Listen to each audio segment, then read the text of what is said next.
Ce qui me permet d'être en haut, c'est d'essayer de vous attirer en haut. Que se passerait-il dans les mariages si chaque partenaire s'engageait? Même maintenant, certains d'entre vous qui ont de sérieux problèmes de mariage. Et si ce soir vous vous engagiez, je vais choisir d'être celui qui va encourager dans mon couple. Restez avec nous dans Jouissez de votre vie.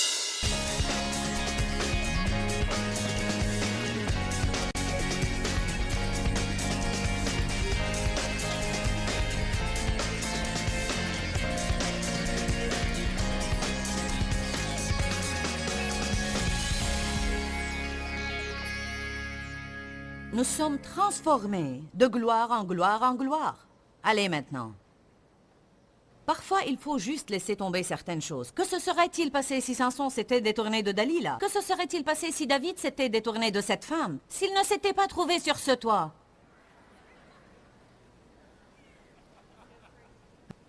Premièrement, la Bible nous dit qu'au temps où les rois se mettaient en campagne, David se promenait sur son toit.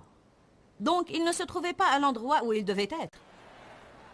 Il aurait dû être avec les autres rois en guerre et non sur son toit. C'est là qu'il vit Bathsheba et sa vie a changé. Oui, Dieu a continué à se servir de lui, mais sa vie n'a jamais plus vraiment été la même. C'est à partir de là qu'il y a eu la guerre dans sa maison. Que se serait-il passé si en redescendant du toit, il s'était dit « je ne vais pas faire ça ». Je m'adresse à vous ce soir. Certains ont une grande confiance en eux. Vous pensez pouvoir jouer avec le feu sans vous brûler.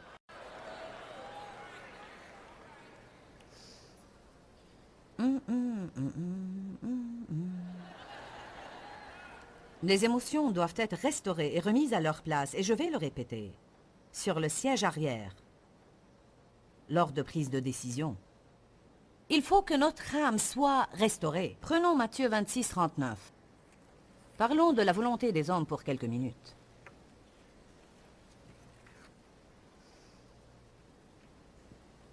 Puis il s'avança un peu, se jeta la face contre terre et pria ainsi. Faites attention à ce qu'a fait Jésus lorsqu'il était tenté. Il s'est incliné devant Dieu et il a prié pour avoir sa percée. Quand quelqu'un me blesse et que je suis tenté de rester amer contre lui, et j'en suis fortement tenté, j'ai des difficultés à lui pardonner. Qui sait que lorsque quelqu'un vous blesse vraiment, et parfois, même si vous connaissez bien tous les messages sur le pardon, que vous avez des livres à ce sujet, et si vous en avez fait vous-même une étude biblique, vous pouvez même avoir prêché le message. Mais qui sait que quand quelqu'un vous blesse, vous avez toujours à travailler sur cela, avancer et recevoir la grâce de Dieu pour pouvoir faire ce qu'en fait la parole de Dieu dit. Amen. Je suis déterminée à ne pas vivre dans le non-pardon, parce que je sais que cela empoisonnera ma vie.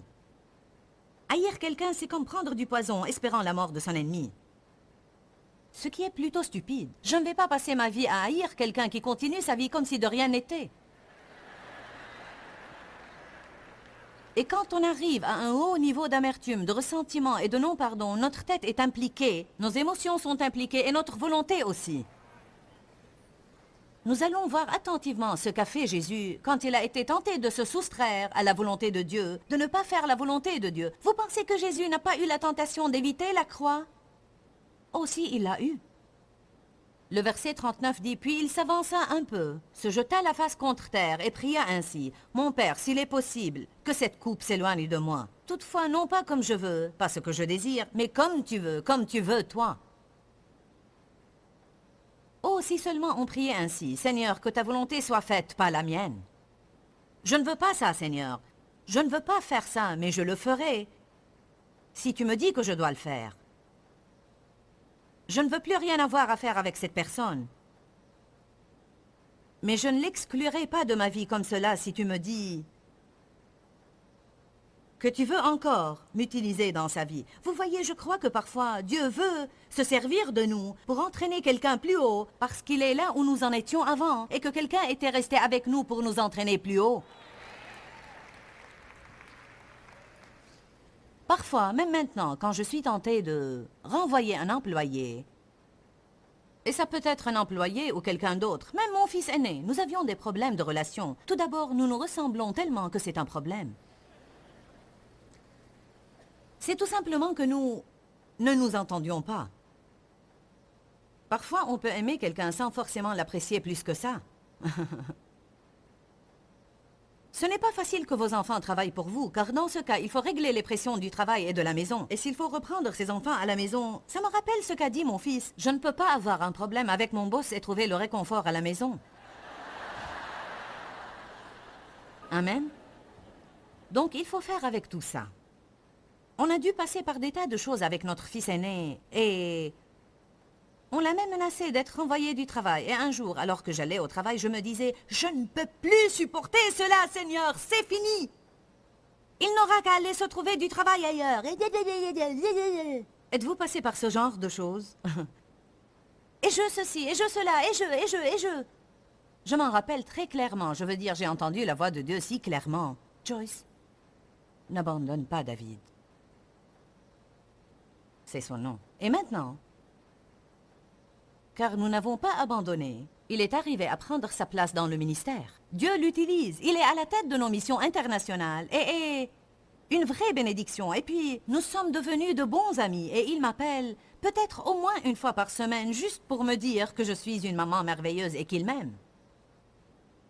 Que se serait-il passé si je l'avais abandonné? J'étais désireuse d'écouter Dieu, même si je ne le voulais pas. Et si Dave m'avait abandonné? C'est facile d'abandonner. Que ta volonté soit faite, et non la mienne. Ce que toi tu veux, pas ce que je veux et désire. Laissez-moi vous dire quelque chose d'intéressant. Si vous avez fait cette prière, vous avez intérêt à vous préparer à des changements. Nous pouvons chanter « Je m'abandonne à toi ». Je m'abandonne à toi. C'est mon concert auquel vous n'assisterez jamais. Tout à toi, mon Seigneur et Sauveur. Oh, ça a l'air tellement spirituel. La musique joue, l'éclairage est beau et nous avons entendu chanter James Wilson avec sa belle voix. Et nous avons été tellement touchés. Oh, Seigneur, que ta volonté soit faite. Alléluia, Seigneur. Oh, Seigneur, change-moi et fais ce que tu veux de ma vie. Et Dieu inscrit chez lui le 14 mars. Ok, allons au travail. Saint-Esprit, saisis-les.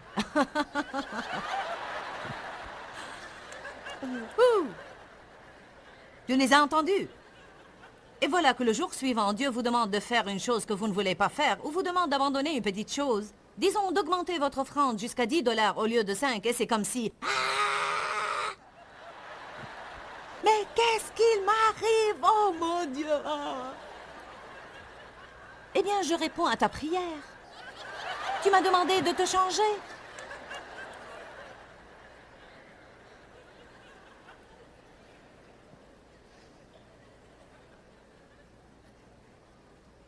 Seigneur, si tu le peux, éloigne cette coupe de moi. Mais sinon, que ta volonté soit faite, et non la mienne. Et en ce qui concerne une âme blessée, regardez le psaume 42. Psaume 42, versets 5 et 6. Pourquoi t'as battu mon âme? Pourquoi tu es désolé et tu te plains de ton sort? Attends-toi à Dieu, car je le célébrerai encore pour son salut. Que chacun dise abattu. Une autre traduction dit « Pourquoi es-tu si abattu, ô mon âme? Mets ton espoir en Dieu. » Il parle de dépression. Il parle de découragement. Au verset 6, nous lisons « Ô mon Dieu, mon âme est abattue au-dedans de moi, et pour moi ce fardeau est plus que je n'en peux supporter. » David parlait en termes de moutons et de bergers. Donc David disait beaucoup de choses parce qu'il était berger. Il avait l'habitude de prendre soin des moutons. Et c'est intéressant de voir qu'en étudiant ce qui concerne les moutons, en me préparant pour ces réunions, j'ai découvert que cette expression abattue est effectivement un état dans lequel les moutons se trouvent. Si un berger ne trouve pas un de ses moutons, une des premières choses qu'il fait est d'aller voir si son mouton n'est pas ce qu'on appelle abattu, ce qui veut dire qu'il est tombé sur le dos et qu'il ne peut pas se relever tout seul. Parce qu'en général, si un mouton tombe et se retrouve sur le dos, il ne peut vraiment pas se relever, à moins que le berger ne l'aide. Et s'il reste sur le dos trop longtemps et que le berger ne le trouve pas pour l'aider, il mourra. Jésus est notre gloire et celui qui relève notre tête. Satan veut que nous soyons abattus, découragés, déprimés, désespérés, malades. Mais Jésus est toujours à la recherche des brebis qui sont abattues pour qu'il les aide à se relever et à se remettre sur leurs pieds, pour restaurer leurs âmes et pour les remettre en marche avec le reste du troupeau. J'aime ça. En fait, il est dit que quelques brebis sont reconnues pour être plus abattues que d'autres. Ce qui est vrai, il y a des personnes qui succombent plus facilement au découragement et à la dépression que d'autres personnes. Ce soir, je vais donner à toute personne dans ce lieu et à toute personne regardant cette émission à travers quelque média que ce soit, télé, radio, cassette d'enseignement, je vais vous donner un ministère. Quelques-uns disent, Seigneur, quel est mon ministère? Vous avez posé cette question? Quel est mon ministère? Eh bien, il y a 2 ministères que chacun de nous a. Vous pouvez en avoir d'autres, mais il y en a 2 que Dieu donne à chaque personne de nous. Le ministère d'intercession et le ministère de réconciliation. Ce qui veut dire aider les autres à entrer en relation avec Dieu, les aider à rester en relation avec Dieu. Et une des clés pour aider les autres à persévérer dans leur marche avec Dieu se trouve dans le ministère d'encouragement. C'est quelque chose que toute personne peut faire. Eh bien, je ne suis pas quelqu'un qui encourage les autres. Eh bien, je ne l'étais pas non plus. Par nature, je ne suis pas du genre à aller vers les autres pour les complimenter et les encourager. Je suis plutôt de ceux qui dirigent tous ceux qui se trouvent autour de moi. Quelque chose de merveilleux se passe en vous quand vous devenez quelqu'un qui encourage les autres. Parce que plus vous encouragez les autres personnes, plus vous vous sentez vous-même encouragé. Vous n'aurez jamais ce que vous n'êtes pas prêt à donner d'une façon ou d'une autre. En d'autres termes, quand vous commencez à recevoir un peu d'espoir, un peu de joie, si vous commencez à en donner un peu autour de vous, vous semez une graine et vous pourrez récolter dans ce domaine. Je veux que vous m'écoutiez ce soir parce que ceci est certainement plus important que ça n'y paraît. Cela peut paraître simple que je me tienne ici, prêchant ce message sur le psaume 23 et vous disant, quand vous quittez ces lieux, soyez déterminés à être des gens qui encouragent les autres. Mais vraiment, je crois par l'Esprit de Dieu que c'est Dieu qui m'a dit de vous dire ça. Et je crois que si vous commencez activement à encourager d'autres personnes, vous allez voir des percées dans votre vie. Vous êtes d'accord avec moi? Très bien, et moi, personne ne m'encourage.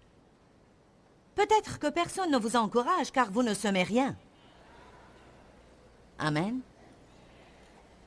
Dites cela aux autres.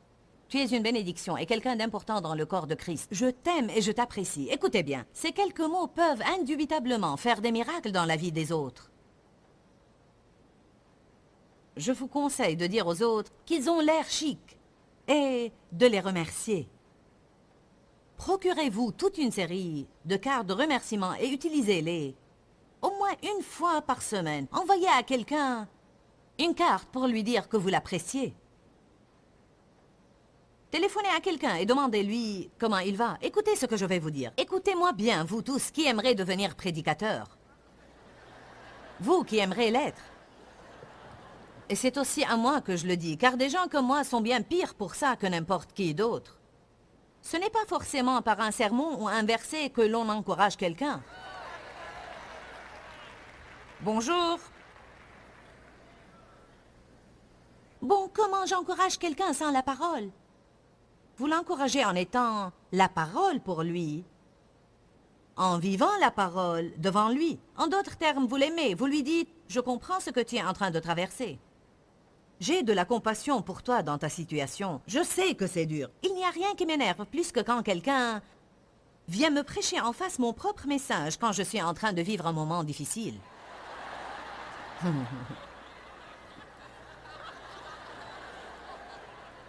Hey, qui parmi vous me comprend? C'est comme, je sais, je l'ai prêché moi-même. Il y a un temps pour partager la parole avec les autres et un temps pour prendre quelqu'un entre les 4 yeux et lui dire « Bon, écoute, ce que tu dis à tout le monde, tu as aussi besoin de le vivre. » J'ai vécu des moments où mon mari a fait cela pour moi et c'était juste et j'en avais besoin, surtout si je suis blessée. Si mon comportement n'est pas juste, Là, ce n'est pas la même chose. J'aurais plutôt besoin d'une parole pour me reprendre. Mais si je suis blessée émotionnellement, si quelque chose s'est produit dans ma vie et je suis blessée, ce dont j'ai besoin, c'est qu'on me prenne dans les bras. J'ai besoin que quelqu'un me dise « je comprends ». Peut-être que parfois vous avez simplement besoin de pleurer avec quelqu'un. Parfois, le plus grand réconfort que vous pouvez apporter à quelqu'un, c'est d'être avec lui. Allez maintenant. Ne dites pas seulement aux autres ce qu'ils font de travers sans jamais leur dire ce qu'ils font de bon. Ce que l'on doit faire, c'est relever les autres. Trouver ceux qui ne peuvent pas se relever tout seuls. Ceux qui ont été abattus. Et nous devons les remettre debout. Allez à Galates 6. Ce verset m'a beaucoup parlé dans différentes situations. Il nous parle de la façon dont nous devons aider les gens qui ont des problèmes. Et franchement, je pense que dans l'Église, parfois, on a un problème pour savoir comment s'occuper de ceux qui ont des problèmes. Et certains disent, l'Église met dehors les blessés. Amen. Peut-être vous allez régulièrement à l'église avec quelqu'un qui a un problème et vous le condamnez pour cela et vous dites « Je croyais que tu avais dépassé ce stade, mais il suffit que quelqu'un vienne d'une autre église avec ce même problème et parce que c'est quelqu'un de nouveau, tout à coup, vous êtes prêt à l'aider. »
Frère, si un homme, et en fait un homme inclut tout le monde, si quelqu'un est surpris en train de commettre une faute quelconque, écoutez la suite. Vous qui êtes spirituel, et bien sûr vous pensez c'est moi.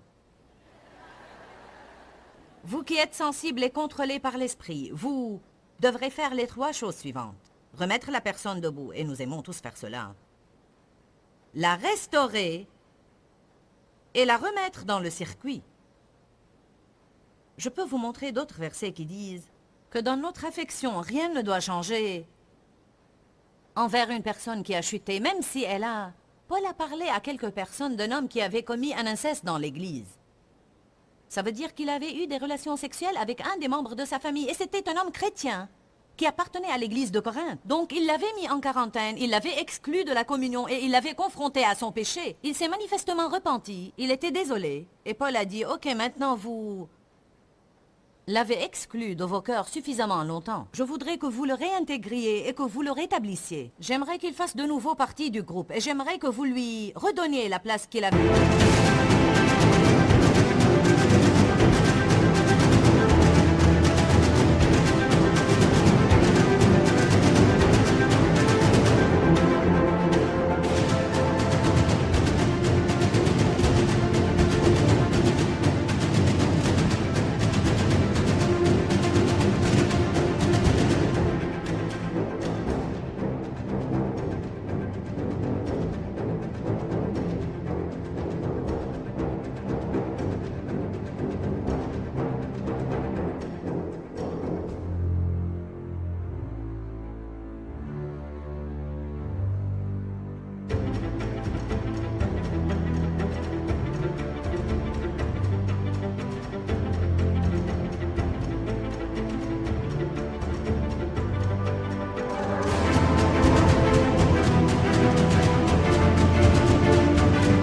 Dans vos cœurs. En d'autres termes, complètement. Est-ce que ce n'est pas extraordinaire de savoir que lorsque nous agissons réellement mal, Dieu nous rétablit complètement et aussi qu'il désire que nous nous rétablissions les uns les autres?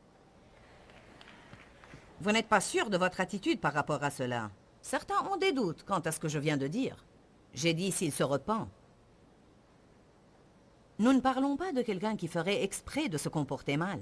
Nous parlons de quelqu'un qui a fait quelque chose de mal, qui en est désolé et qui veut être rétabli. La Bible dit qu'il doit reprendre la place qu'il avait dans vos cœurs. Dans 2 Corinthiens 11, Paul dit que quelle que soit la peine ou la difficulté que vous êtes en train de vivre, je peux compatir. Nous avons besoin de compatir à la souffrance des autres. Nous devons être sensibles à ce que les autres traversent. Prenez rapidement 1 Thessaloniques 5, verset 11.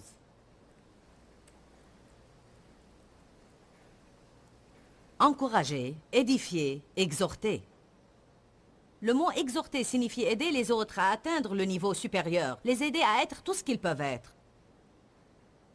Qu'est-ce que je fais quand je me tiens debout et que je vous dis que vous avez un bon avenir? Vous pouvez vous débarrasser du passé car Dieu vous a planifié quelque chose de bon.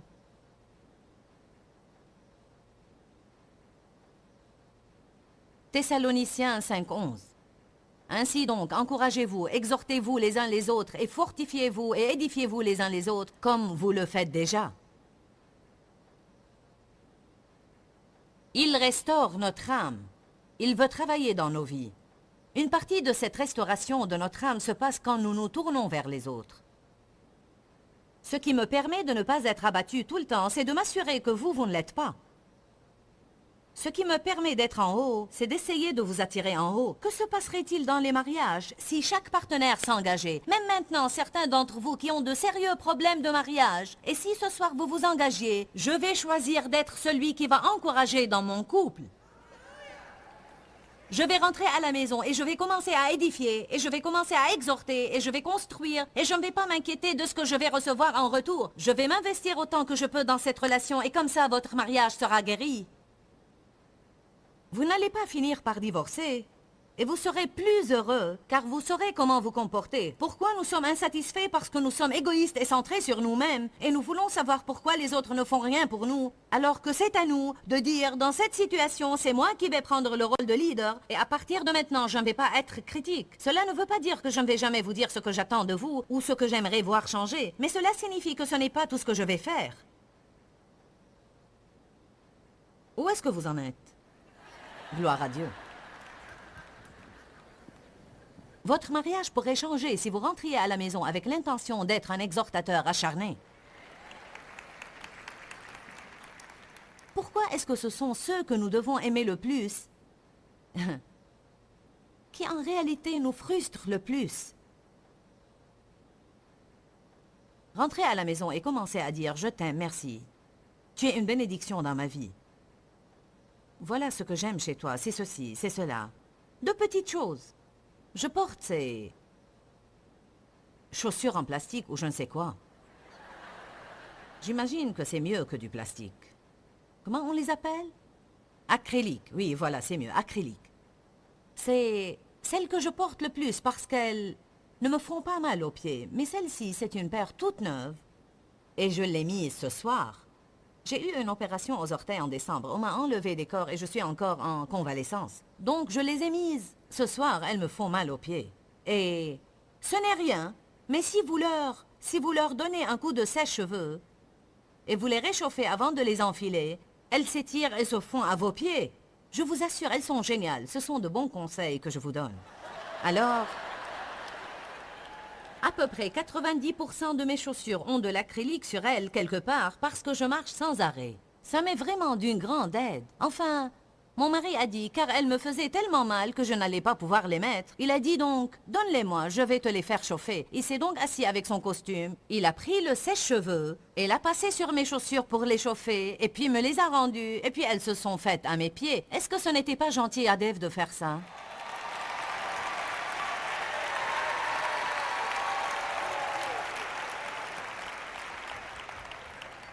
Je te le dis devant tout le monde, Dave. J'ai apprécié que tu donnes ce coup de sèche-cheveux à mes chaussures.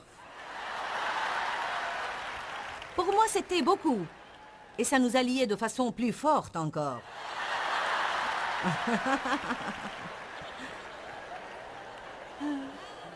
Et vous savez, c'est la vérité. Si vous commencez à faire de petites choses pour les gens comme celle-ci, ça vous liera à eux de façon plus forte. Et je vais vous laisser avec cette pensée de Jean 13, où Jésus a donné un bon exemple à ses disciples, quand il a mis la serviette de serviteur et leur a lavé les pieds. Quand il est arrivé à Pierre, Pierre a dit « Tu ne me laveras jamais les pieds ». Écoutez bien ce que Jésus a dit. « Si je ne te lave pas les pieds, alors tu n'as pas de part avec moi ».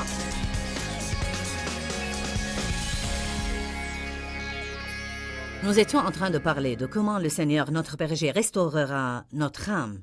Peut-être que vous avez lu cela plusieurs fois et vous ne savez pas vraiment ce que cela veut dire, mais personnellement, je comprends ce que cela veut dire, car j'avais besoin que mon âme soit restaurée. Vous êtes un esprit, vous avez une âme, et vous vivez dans un corps. Mais c'est quoi votre âme? Votre âme est vos pensées, votre volonté, vos émotions, et je vous le dis. Le temps que le diable ait terminé avec moi dans mon enfance, en fait, je ne crois pas vraiment qu'il ait terminé, mais j'ai moi-même mis fin à ses plans. Mes pensées étaient en désordre, mes émotions étaient hors contrôle. J'étais têtue et rebelle et je ne savais certainement pas comment soumettre ma volonté à Dieu.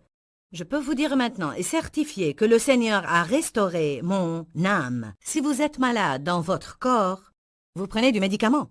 En fait, la parole de Dieu est un médicament pour nos âmes.